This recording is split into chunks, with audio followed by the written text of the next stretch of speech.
اچھی لڑکیاں نامحرم کی محبت ختم ہونے پر روتی نہیں بلکہ شکر ادا کرتی ہیں کہ اللہ تعالیٰ نے گناہ اور آزمائش سے بچا لیا۔ عورت اگر خوبصورت ہونے کے ساتھ ساتھ پاگل بھی ہو تو اس سے محبت نہیں، عشق ہو جاتا ہے۔ عورت وہ سفید چادر ہوتی ہے جس پر پانی سے بھی داغ لگ جاتا ہے۔ زبردستی جب حوریں بٹھا دی جاتی ہیں ڈولی میں، جنازے ان کو کہتے ہیں، براتیں وہ نہیں ہوتیں۔ جس لڑکی کو ساس چاند کا ٹکڑا بنا کر گھر لاتی ہے، کچھ عرصے بعد اس بہو میں کیڑے نظر آنے لگتے ہیں جو پہلے نہیں نظر آئے۔ اس کا مطلب یہ ہوا کہ کیڑے سسرال میں ہیں جو کہ بہو پر بھی اثر انداز ہو رہے ہیں۔ برداشت کرنا عورت کی فطرت ہے۔ اگر عورت برداشت نہ کرے تو کم ہی گھر آباد ہوں۔ عورت نازک ہوتی ہے اور مرد سخت جان ہوتا ہے، اس کے باوجود عورت مرد کا تھپڑ بھی سہ جاتی ہے اور مرد اس کی اونچی آواز تک برداشت نہیں کر سکتا۔ ہمارے معاشرے میں بہت سی عورتیں سسرال والوں کے معیار پر پورا اترتے اترتے قبر میں اتر جاتی ہیں۔ شادی ناکام کسی بھی وجہ سے ہو، کامیاب اکثر عورت کی وجہ سے ہوتی ہے۔ عورت کی بربادی اس وقت شروع ہو جاتی ہے جب اس کے حسن کی تعریف ایک غیر مرد کر رہا ہو اور وہ کمعقل اس پر خوش ہو رہی ہو۔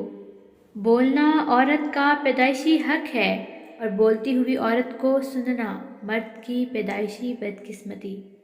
عورت کتنی بھی بہادر ہو، کتنا بھی ضبط کرنا جانتی ہو، مگر وہ ایک نگاہ ایسی ضرور چاہتی ہے جو دیکھتے ہی جان لے کہ آنکھیں تھکن سے لال ہیں یا ضبط سے۔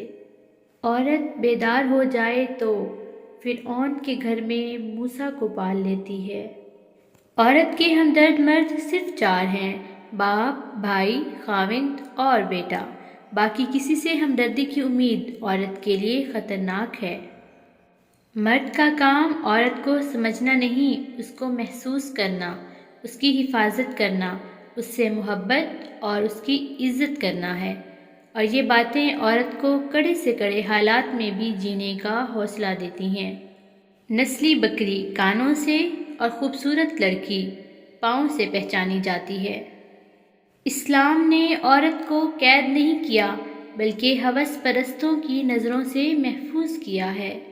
عورت چاند جیسی نہیں ہونی چاہیے جسے ہر کوئی بے نقاب دیکھے، بلکہ عورت تو سورج جیسی ہونی چاہیے جسے دیکھنے سے پہلے نظریں جھک جائیں۔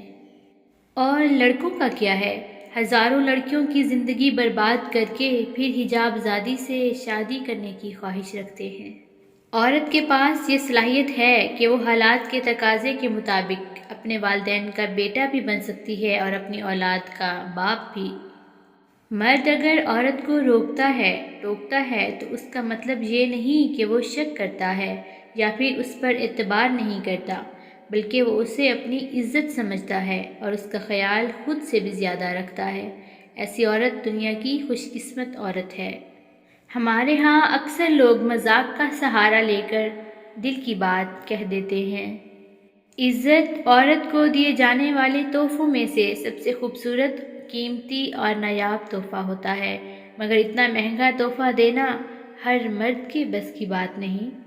نامحرم کا قرب وہ آگ ہے جو وجود کی پارسائی کو خشک لکڑیوں کی طرح کھا جاتی ہے۔